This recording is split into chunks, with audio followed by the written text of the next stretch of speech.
into a yard that might once have been a cattle market, but which had now been commandeered by the army for what looked like a supply depot.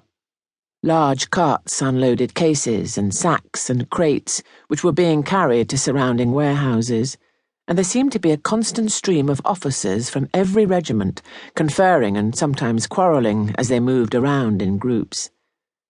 The arrival of a striking young woman and her maid naturally attracted some attention, and the conversation for a moment was quelled and almost ceased. "Please don't trouble yourselves," said Sophia, looking around calmly. "I'm here to see my father, Mr. Trenchard." A young man stepped forward. "Do you know the way, Miss Trenchard?" "I do, thank you." She walked towards a slightly more important-looking entrance to the main building, and followed by the trembling Jane, she climbed the stairs to the first floor. Here she found more officers, apparently waiting to be admitted, but this was a discipline to which Sophia was not prepared to submit. She pushed open the door. "You wait here," she said.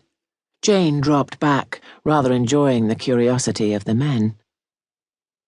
The room Sophia entered was a large one, light and commodious, with a handsome desk in smooth mahogany and other furniture in keeping with the style, but it was a setting for commerce rather than society, a place of work, not play. In one corner, a portly man in his early 40s was lecturing a brilliantly uniformed officer. "Who the devil has come to interrupt me?"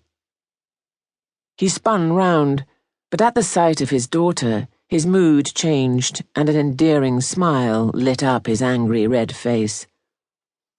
"Well?" he said. But she looked at the officer. Her father nodded. "Captain Cooper, you must excuse me." "That's all very well, Trenchard." "Trenchard?" "Mr. Trenchard, but we must have the flour by tonight.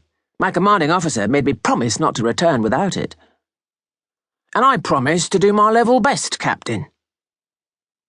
The officer was clearly irritated, but he was obliged to accept this, since he was not going to get anything better. With a nod, he retired, and the father was alone with his girl. "Have you got it?" His excitement was palpable. There was something charming in his enthusiasm, this plump, balding master of business who was suddenly as excited as a child on Christmas Eve. Very slowly, squeezing the last drop out of the moment, Sophia opened her reticule and carefully removed some squares of white pasteboard. "I have 3, she said, savouring the occasion. "One for you, one for Mamma, and one for me." He almost tore them from her hand. If he had been without food and water for a month, he could not have been more anxious. The copper plate printing was simple and elegant. The Duchess of Richmond. At home, 23 Rue de la Blanchisserie, Thursday the 15th of June, 1815. Carriages, 3 o'clock. Dancing, 10 o'clock. He stared at the card. "I suppose Lord Bellas's will be dining there?" "She is his aunt." "Of course." "There won't be a dinner, not a proper one. Just the family and a few people who are staying with them." "They always say there's no dinner, but there usually is." "You didn't expect to be asked?" He dreamed, but he didn't expect it. No. I'm content." "Edmund says there's to be a supper sometime after midnight." "Don't call him Edmund to anyone but me." Still, his mood was gleeful again, his momentary disappointment already swept aside by the thought of what lay in store for them. "You must go back to your mother. She'll need every minute to prepare." Sophia was too young and too full of unearned confidence to be fully aware of the enormity of what she had achieved.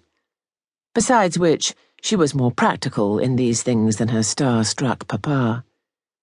"It's too late to have anything made." "But not too late to have things brought up to standard." "She won't want to go." "She will, because she must."